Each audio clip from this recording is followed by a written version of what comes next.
channel YouTube Mas dan Ember. Nabi yang dapat mendatangkan kemarau panjang.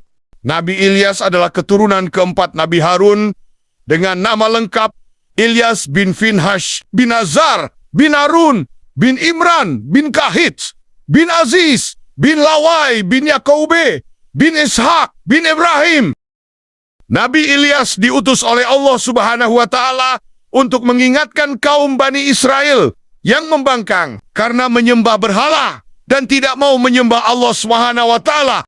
Nabi Ilyas berdakwah agar umatnya meninggalkan kebiasaan buruknya, yaitu menyembah berhala. Kaumnya tidak pernah menghiraukan ajakan Nabi Ilyas, padahal Nabi Ilyas sudah berulang kali mengingatkan. Kaum tersebut tidak peduli dengan ajakan yang disampaikan Nabi dan Rasulnya.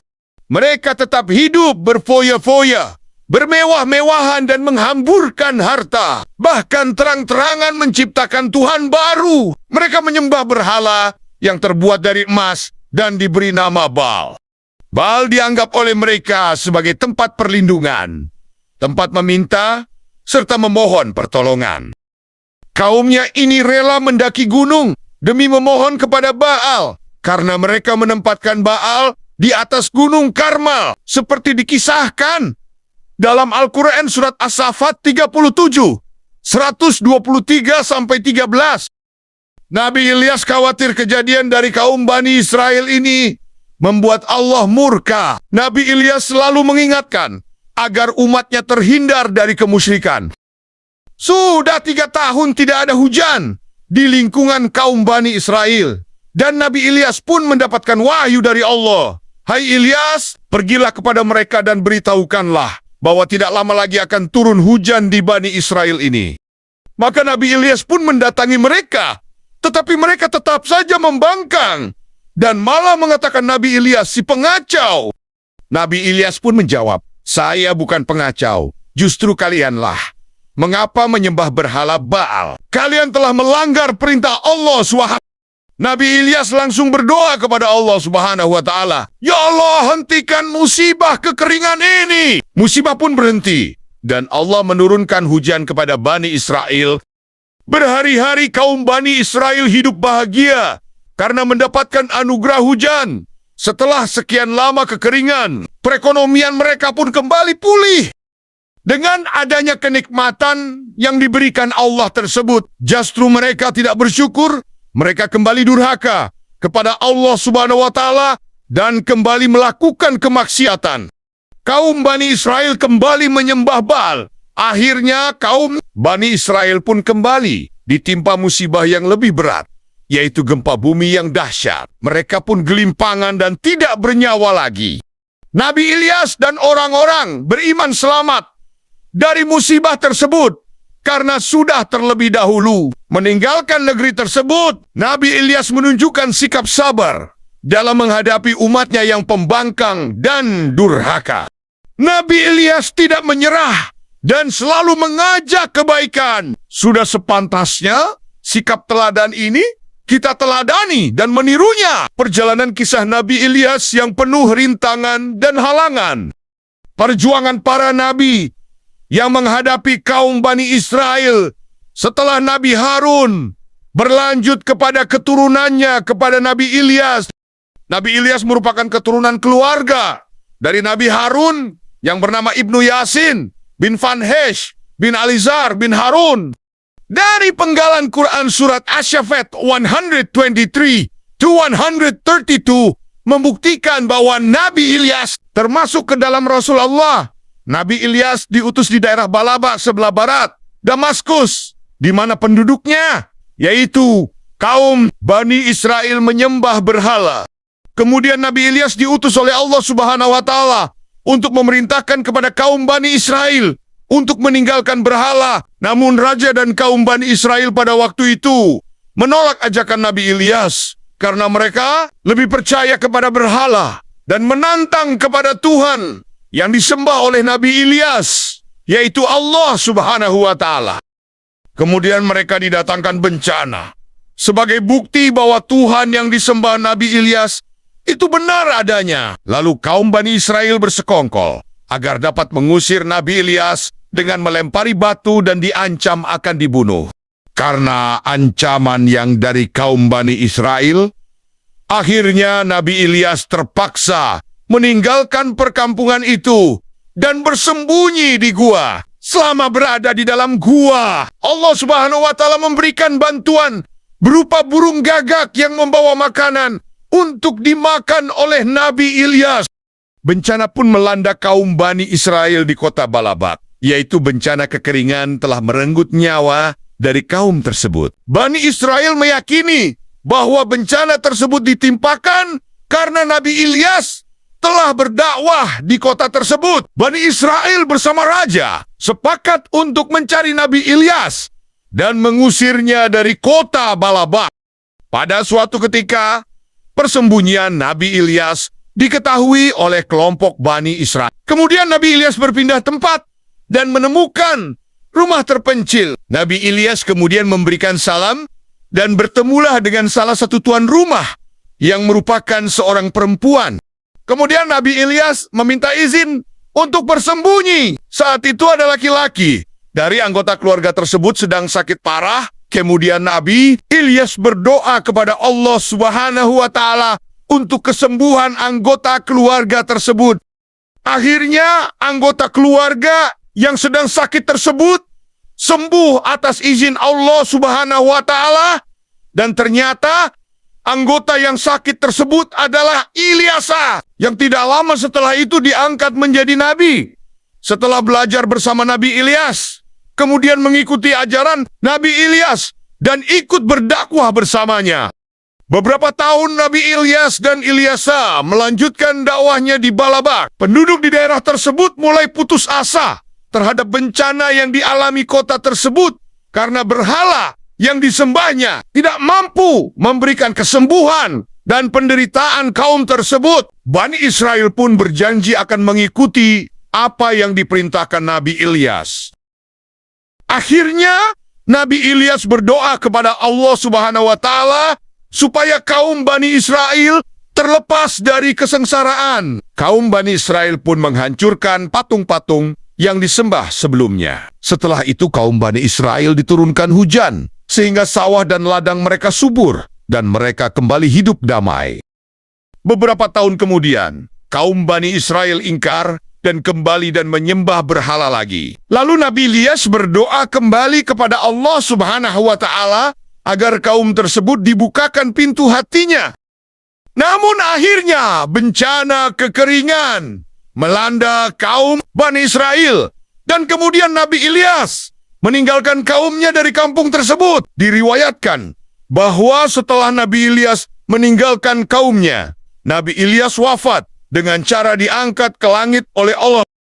Dalam tafsir Ibnu Arabi dijelaskan bahwa Nabi Ilyas adalah sama seperti Nabi Idris, seorang nabi sebelum Nuh yang telah diberikan derajat yang tinggi oleh Allah. Dia terletak di hati 7 benda samawi Aflak yang merupakan matahari falak Asysyam. Dia dikirimkan ke perkampungan Baalbek. Baal artinya nama sebuah berhala. Bek artinya penguasa di tempat tersebut. Berhala Baal menjadi istimewa bagi penguasanya.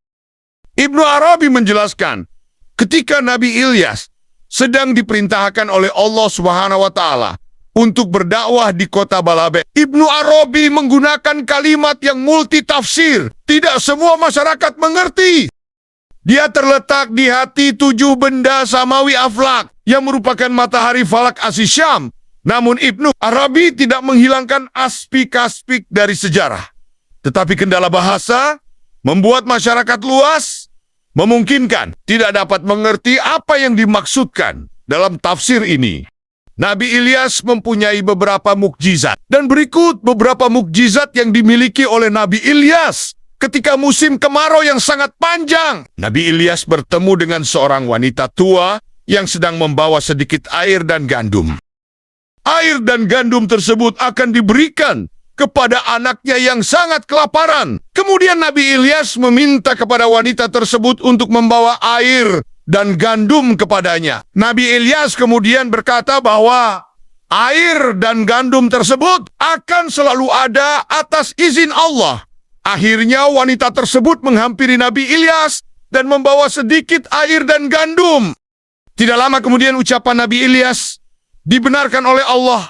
Air dan gandum yang dibawa oleh wanita tua tersebut, meskipun sudah dimakan, akan kembali penuh. Namun sayangnya, sang anak meninggal terlebih dahulu sebelum dapat memakan apa yang dibawa oleh ibunya. Kejadian itu membuat wanita yang sudah tua tersebut sangat sedih, sehingga Nabi Ilyas berdoa kepada Allah agar menghidupkan kembali anak dari wanita tua tersebut. Allah mengabulkan doa Nabi Ilyas, dan anak itu pun kembali hidup, sehingga bisa memakan apa yang dibawakan ibunya. Mukjizat kedua yang dimiliki Nabi Ilyas ialah dapat berlari kencang. Ketika itu, Nabi Ilyas mendapat serangan dan dikejar dari kaum Bani Israel. Nabi Ilyas lari sangat kencang, hingga dapat mendahului kencangnya kereta milik Raja Arab. Mukjizat yang ketiga ialah Nabi Ilyas memiliki mukjizat dapat mendatangkan kemarau panjang dan hujan atas izin Allah Subhanahu wa Ta'ala. Nabi Ilyas diutus oleh Allah untuk mengajak kaum Bani Israel agar menyembah Allah dan bukan menyembah berhala. Saat itu, Nabi Ilyas berdoa meminta didatangkan siksa bagi kaum Bani Israel karena membangkang tidak mau menyembah Allah. Akhirnya, Allah memberikan azab berupa kemarau yang panjang. Setelah kemarau panjang tersebut, Allah mendatangkan hujan berkat doa Nabi Ilyas. Mukjizat selanjutnya ialah dapat bertahan hidup di musim kemarau yang panjang. Meskipun terjadi kemarau yang sangat panjang, Nabi Ilyas dapat bertahan hidup dengan pertolongan yang Allah berikan. Waktu itu, ketika Nabi Ilyas bersembunyi di gua dari kejaran kaum Bani Israel, atas izin Allah, ada seekor burung gagak yang membawakan makanan untuk Nabi Ilyas yang tengah bersembunyi di dalam gua. Mukjizat yang kelima ialah selamat dari kejaran istri Raja Ahab yang kejam. Saat istri dari Raja Arab mengetahui bahwa berhala yang disembahnya telah dihancurkan oleh Nabi Ilyas, istri Raja Ahab sangat marah dan bersumpah akan menangkap serta membunuh Nabi Ilyas. Istri Raja Ahab dan prajuritnya pun mencari keberadaan Nabi Ilyas. Saat itu, Nabi Ilyas tengah bersembunyi di dalam gua, dan persembunyiannya telah diketahui oleh istri Raja Ahab. Ketika hendak melakukan aksinya untuk membunuh Nabi Ilyas, Allah mendatangkan azab berupa gempa bumi yang sangat dahsyat, sehingga membuat istri Raja Ahab dan prajuritnya tertimpa longsor dari gunung. Mukjizat lain yang Allah berikan kepada Nabi Ilyas adalah dapat menyembuhkan orang sakit keras. Saat itu, Nabi Ilyas sedang terbaring karena sakit yang diderita sejak lama. Atas izin Allah, melalui doa Nabi Ilyas, akhirnya Nabi Ilyas dapat sembuh dari penyakitnya. Nabi Ilyas diberikan keistimewaan oleh Allah berupa kesabaran yang sangat tinggi, terutama dalam menghadapi kaum Bani Israel yang selalu membangkang pada ajaran yang Nabi Ilyas sampaikan dan selalu menentang ajaran Allah Subhanahu wa Ta'ala. Dengan kesabaran yang kuat, akhirnya Nabi Ilyas dapat menjalankan dakwahnya dengan lancar. Nabi Ilyas merupakan sosok yang taat dalam beribadah kepada Allah Subhanahu wa Ta'ala. Nabi Ilyas selalu mematuhi ajaran yang diperintahkan Allah Subhanahu wa Ta'ala dan selalu menjauhi larangannya. Dalam perjalanan hidupnya, Nabi Ilyas selalu mengutamakan beribadah dan meninggalkan keduniawian. Nabi Ilyas diberikan keistimewaan oleh Allah berupa hati yang lapang dan suka menolong sesamanya. Orang-orang yang telah menyakiti dan mencoba membunuhnya pun tetap ia tolong dengan penuh keikhlasan. Itulah kisah Nabi yang mampu mendatangkan kemarau panjang, yaitu Nabi Ilyas. Terima kasih sudah menonton. Semoga kalian sehat selalu, panjang umur, rezeki lancar, dan menjadi umur yang berkah. Amin. Amin. Amin. Ya Rabbal Alamin.